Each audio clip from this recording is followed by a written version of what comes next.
Welcome to Government 00-01. So I'm going to go through this small presentation and see. I don't present anything. I haven't been able to get my artistic talents to go. And our United States government, constitutional government, we have a mixture of monarchy, aristocratic, and democracy. They are represented by the branches of government, which are the House of Representatives being the Democratic branch, the branch that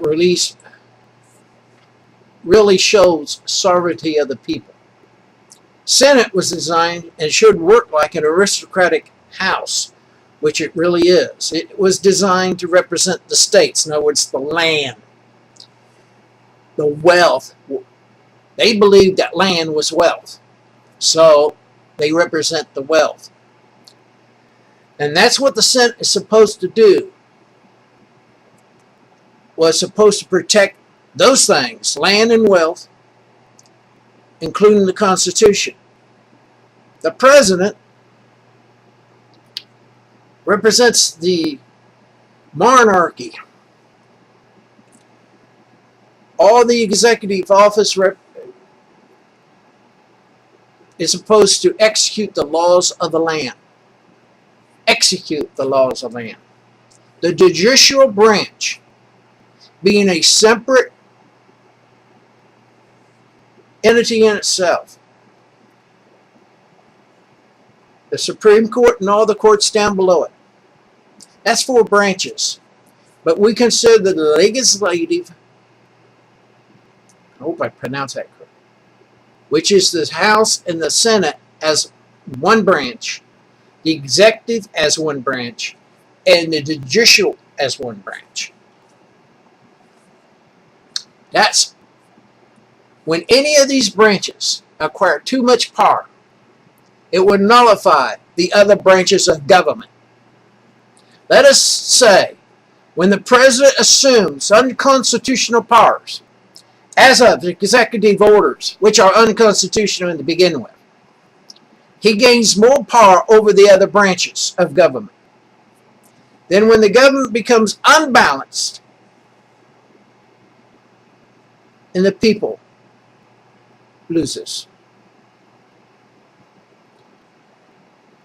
When the House of Representatives, being the people, passes bills and goes unchecked and gains too much power, it exercises and becomes a democracy, the government becomes unbalanced.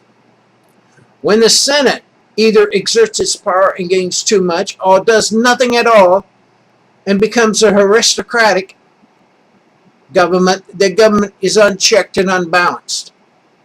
When the judicial branch exercises unconstitutional authority, the government becomes unbalanced, and therefore the people in all cases become slaves to the government. I wanted to put that point very clearly.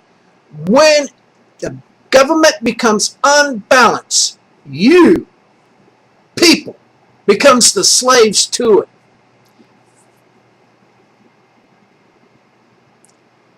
The government, in order to function correctly, its executive branch must be totally separated from the legislative. The legislative must be totally separated from the judicial. The judicial must be totally separated from the other 2. But all branches must have negatives on the other branches. Why? Let's go through that step. What is a negative? It is a no. You can't do that. When the House of Representatives passes a bill, it goes to the Senate. Senate okays it or shoves it back to the House. But when it passes both branches, it goes to the executive office. The office of the president gives his signature or her signature But if the president decides it violates the Constitution, or there's something in it they do not like, it's vetoed. Sent back to Congress. It either is fixed and sent back to the president, or it's passed over his head and becomes law. When a bill becomes law and is challenged in the court system, the courts decide whether a law is constitutional or not. Now here's the sticky point. This is where personal and party politics comes into being, unfortunately, in most judicial decisions in the last 100 years, probably since the beginning of the country,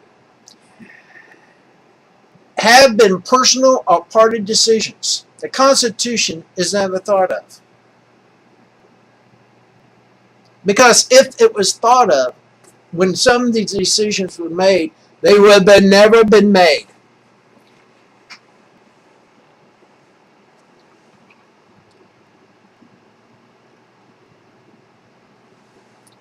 That's Government 0001 for the day.